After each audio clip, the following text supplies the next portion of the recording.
Morning everyone. Night duty থেকে ফিরে সাথে সাথে স্নান করে নিয়েছি, কারণ মিস্ত্রিরা চলে এলে আর স্নান করতেও পারবো না। তাছাড়া দিনটা ছিল শনিবার, মন্দিরে যাওয়ার ছিল।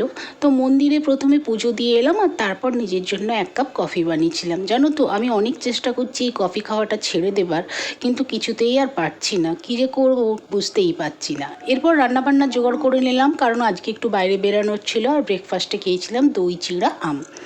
রান্নাবান্না কমপ্লিট করে বেরিয়ে গিয়েছিলাম বাইরে। আর তারপর প্রথমে আগে টাকা তুললাম এটিএম থেকে, তারপরে গিয়েছিলাম আমার স্ল্যাবটা কিনতে, কারণ স্ল্যাবটা তো একটুখানি ভেঙেই ছিল আর বাকিটা মিস্ত্রিরা ভেঙে দিয়েছে। তো রান্নাঘরে ওটা বসাতে হবে। আর এইটুকুতেই আমি একদম ঘেমে ভূত হয়ে গেছি। বাইরের রোদটা দেখো একবার। আর এর মাঝখানে আমার তো জিনিসটাও চলে এসেছে আর ওনারা ওনাদের কাজও শুরু করে দিয়েছে। এরই মাঝখানে তো মুষলধারে ঝড় শুরু হয়ে গেছে, বৃষ্টি হবে। আর ওদিকে কচি কাচার দল সব চলে গেছে আমতলায় আম কুড়াতে। ওদের দেখে না আমার ছোটোবেলার স্মৃতিরই মনে পড়ে যায়। আমিও ঠিক এইভাবে নিজেদের আমতলায় গিয়ে বসে থাকতাম।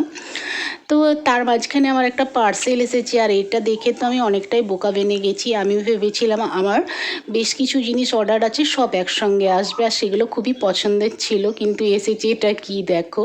মানে আমি যে মুসলিটা খাই ওটাই এসেছে, আর যেহেতু ওটা অনেকটা বড় সেই জন্য বক্সটাও বড় ছিল। এরপর লাঞ্চ করে নিলাম, আর এখন আজ 2:30। আমার ঘরের কাজ মোটামুটি আজই শেষ।